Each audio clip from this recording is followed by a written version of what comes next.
Hala, nabubulikat talaga ang aking mata dito sa aking nakita dahil mukhang panghamulo na naman siguro ito. Gusto akong manghamulo pero wala akong mahuna-hunaan kaya naglibot ako sa aming loyo para mangita ng mahamulo. Ang hirap-hirap na talaga ba pag wala kang kwarta dahil gusto mong pumalit ng panghamulo ay wala kang maipalit dahil wala kang kwarta ay pagkawalay nadi. Kaya ginamit ko talaga ang aking utokin dito na napakawalang nadi. Naglibot ako dito sa aming loyo dahil nagtanaw-tanaw ako kung ano kaya ang pwede mahamulo dito. Bubuhatin ko talaga ang lahat para makakita ako ng panghamulo. Grabe talaga aking tuwad-tuwa dito. Kinanaw ko itong binggalahin kung pwede na ito ipangpansak sa baba nga pangag. Kaya akin muna ito ngayong sinulay-sulayan kung pwede na ba ito pero nakita nakin dito na mga gagmay pa man ang kinang punuan oy. Kaya nakaglingaw-lingaw ay talaga ako dito. Basin kasi pag aking itong pugson pag-aibuton ay mabibitin lang ako sa panghamulo dahil mukha pa itong mga tukog ang kanyang mga unod. Kaya hindi talaga ako dito sumuko sa paghanap ng panghamulo. Mura lang akong timang dito. Naglibot-libot kahit saan-saan mapupunta. Naghangad-hangad din ako dito at nang hinawakan, murag tro.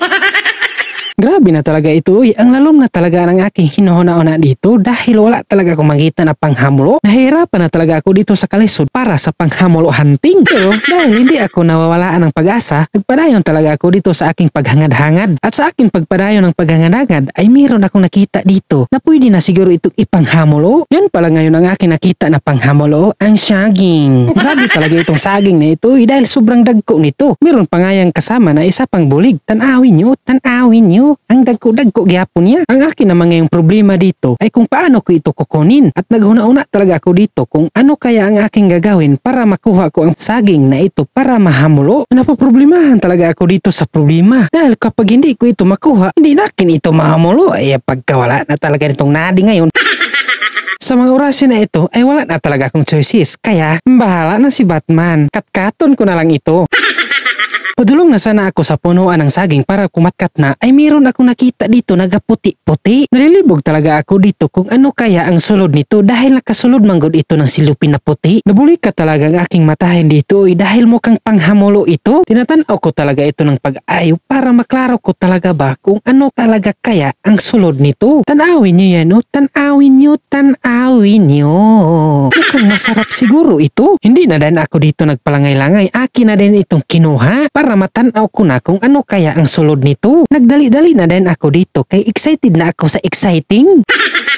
Ang akin na itong naabrihan ay itlogin man dahil ito. Nakahuna-huna dahil talaga ako dito. Nasakto talaga mayroong itlogin. Akin ngayon itong hihimuin na sudin. Yung saging ganina na gusto kong katkaton ay hindi na muna na akin katkaton dahil nahirapan naman ako sa kalisod kung paano ko yung katkaton eh. Nagdagandagan na din talaga ako dito padulong sa sulod sa aming balay dahil lulutuin ko na itong itlogin. Nakagulokso talaga ako dito dahil meron na akong sudin. Nagkuha na pala ako ngayon dito ng sudlanan. Ito pala ngayon ang aking ipangsagol. Ang sibayasin at ang ahosin. Dahil pag meron ka nito, ang lami-lami talaga ng itlogin mo. Ginuba ko na pala ngayon dito ang dalawa kaitlogin at pagkatapos ay nilagyan ko ng asinin at ng magic sarapin. Nang moment ko na ito pagbutang ang kanyang mga sagulin lahat ay akin na itong let's get ready to rumble. Akin na itong ginamikos-mikos. Batil-batilin mo talaga ito ng pag-ayo para talaga ang lami-lami ba?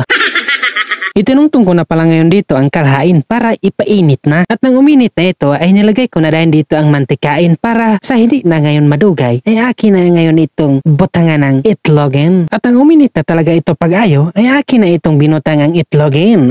Iyaw mo kaniyo dahil sa kanang kainit ay nagkisi-kisi talaga ang itlogin. Makalipas ang ilang minuto ay ito na loto-loto na ito dahil naluto naman paghamulon ko na ito ngayon. Plastaran na din akin dito, kinuha ko na din ang tuyo at ang suka para ibutang na nakin dito sa aking itlogin na niluto ngayon na araw na ito. Nalalamian kasi ako pag mayroong tuyo at suka na ibutang sa itlogin. Sinulang ko na rin dito ang aking pagbukod-bukod dahil ang lami-lami talaga ng itlogin at ang bango-bango pa talaga. Ang lami na talaga ay parang itlog. At dito na nagtatapos ang ating video. Bye-bye!